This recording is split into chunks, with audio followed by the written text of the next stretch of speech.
Hey there, Internet! Welcome to episode 5 in Rue's Horror Corner. Last time we talked about a movie? No, seriously, I don't remember. Anyhow, what do you guys say to taking a look at a classic today? That's right, we are talking about Alfred Hitchcock's Psycho. I already brought it up in my See No Evil review and wasn't expecting to talk about it that early on in the series. Speak of luck of the draw. Well, before we can rank Psycho on my shitty to scary scale, let's talk about the movie's premise.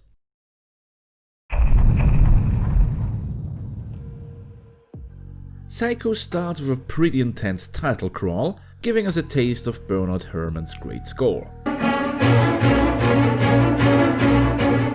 The movie itself tells the story of Marion Crane. Marion and her boyfriend Sam Loomis have big dreams. Oh, Sam, let's get married. Starting a new life together isn't cheap though. The good thing is that a wealthy client at the real estate firm Marion works for is dropping a $40,000 payment. $40,000. That's like $350,000 in today's money. Tasked with dropping off the money at the bank for the weekend, Marion decides to just keep the cash and to make her way to Fairvale, California to start a new life with Sam. Forced to make a stop by heavy rain, Marion eventually arrives at the secluded Bates Motel.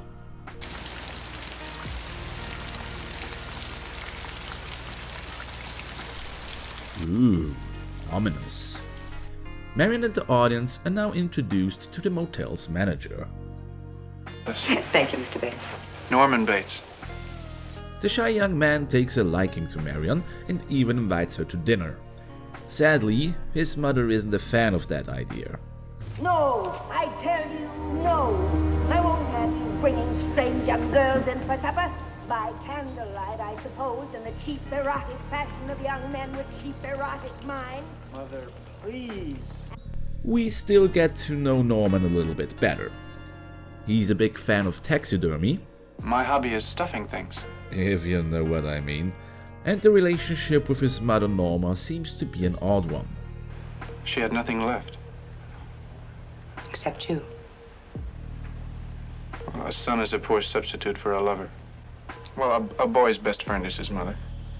Anyhow, the little chat with Norman causes Marion to overthink her actions, and she decides to return to Phoenix and to give back the stolen money. Everything seems alright, until we see Norman spying on Marion. What follows now may be one of the most famous scenes in cinema history. That's right, it's time for a dead shower scene.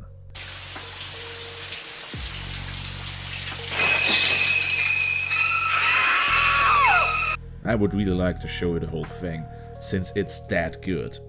The music, the editing, everything works together perfect. Sadly, I have to break the scene up. Thanks, YouTube. Fair use be damned. Well, that was unexpected. Almost 40 minutes into the movie and they just killed our main character. How will this affect the rest of the movie?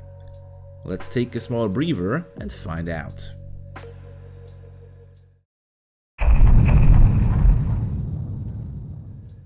It doesn't take Norman long to figure out what just happened. God, mother! Blood! Blood! The good son he is, Norman not only cleans the crime scene, he also gets rid of Marion's body and her car in the nearby swamp. How convenient. Not knowing that Marion hid the $40,000 Renos in this newspaper, he gets rid of the money too. Well, shit. With our main character gone, it's time to introduce a new one. We meet Marion's sister Lila. Thinking that Marion is with Sam, she travels to Fairvale herself to find her. But she isn't the only one looking for her sister. Who are you, friend? My name is Arbogast, friend. I'm a private investigator. Guess we are following Arbogast now, who is quick to end up at Bates Motel himself. We have reason to believe that she came along this way, may have stopped in the area. Did she stop here? Well, no one stopped here for a couple of weeks. We had a couple last week said if the thing hadn't been on, they would have thought this was an old deserted... Well, you see, that's exactly my point. You said that nobody had been here for a couple of weeks, and there's a couple came by and didn't even know that you were open. Yeah. She arrived rather late one night, and she went straight to sleep and left early the next morning. Now suspicious of the young man, Arbogast shares his findings with Sam and Lila before breaking into the old Bates house. He also gets to meet Norma.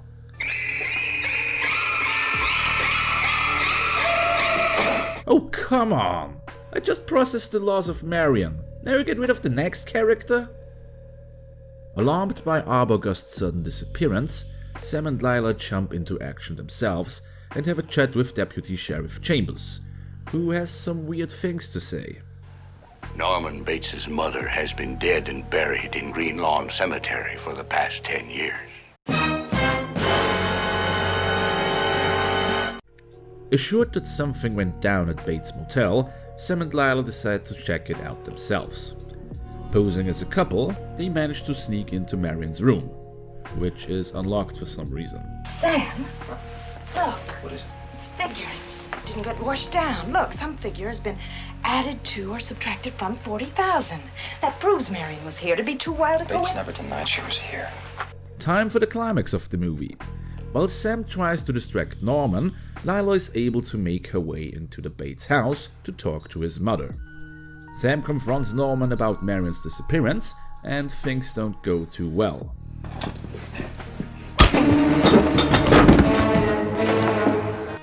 Instead of getting the hell out of Dodge, Lila decides to check out the basement and finally meets Mommy Dearest.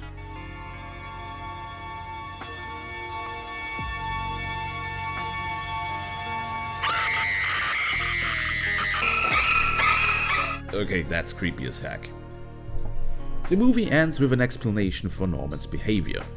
He's a transvestite. Not exactly. Norman Bates no longer exists. He only half existed to begin with.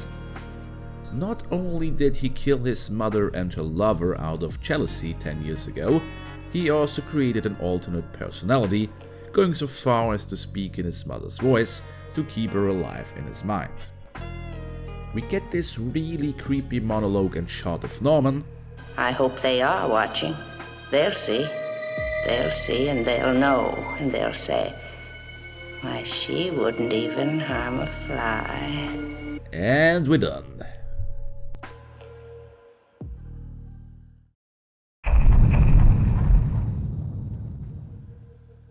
Well, that was fun. As usual, let's talk about the stuff I liked and didn't like in the movie. The first thing that comes to my mind when talking about Psycho is the music. The intense and repeating score fits perfectly and works wonders to create suspense. Let's take a look at this scene. Marion is simply driving down the highway while looking out for a policeman following her.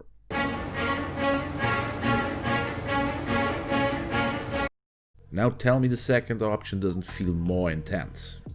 You also can't talk about Psycho without mentioning Anthony Perkins' portrayal of Norman Bates. It's hard to explain, but this guy just has a presence on screen that is weirdly captivating. During the whole movie, I did not see the actor Anthony Perkins playing a role. I did see Norman Bates talking and walking around. As you can accept from the master himself, Alfred Hitchcock put a lot of time and effort into this movie. There are also some nice little details throughout the movie, like Marion using Sam's name as an alias. Knowing the big twist of the movie, these lines also hit differently. But she's harmless. She's as harmless as one of those stuffed birds. Mother, my mother, what is the phrase? She isn't quite herself today. Oh, you cheeky fella. I think that's enough praise. What about the other side? Not gonna lie, there isn't much that bothered me in this movie. Taking in consideration that the movie clocks in with 1 hour and 48 minutes, there are times and scenes where the movie drags a little bit. I'm sure that can be a turn-off for a lot of people. I understand the decision to kill the main character halfway through the movie.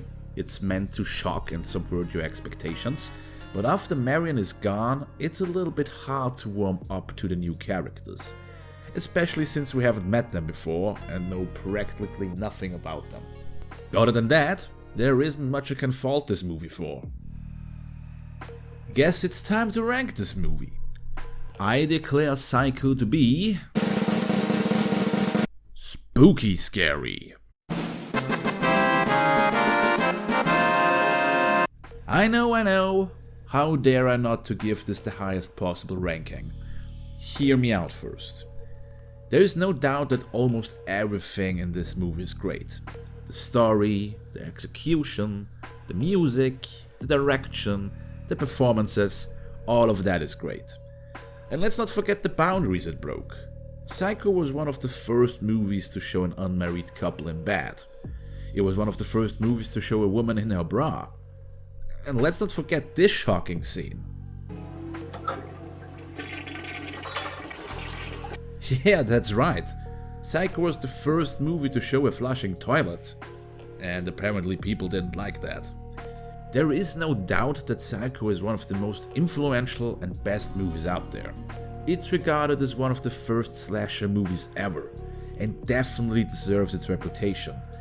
But, and here's a big but, compared to the ton of horror movies out there, and what audiences are used to nowadays, it just doesn't hit as hard. As a movie in of itself, this would be a solid 10 out of 10.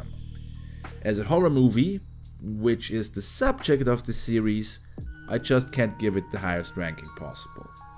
But hey, it's still high up there.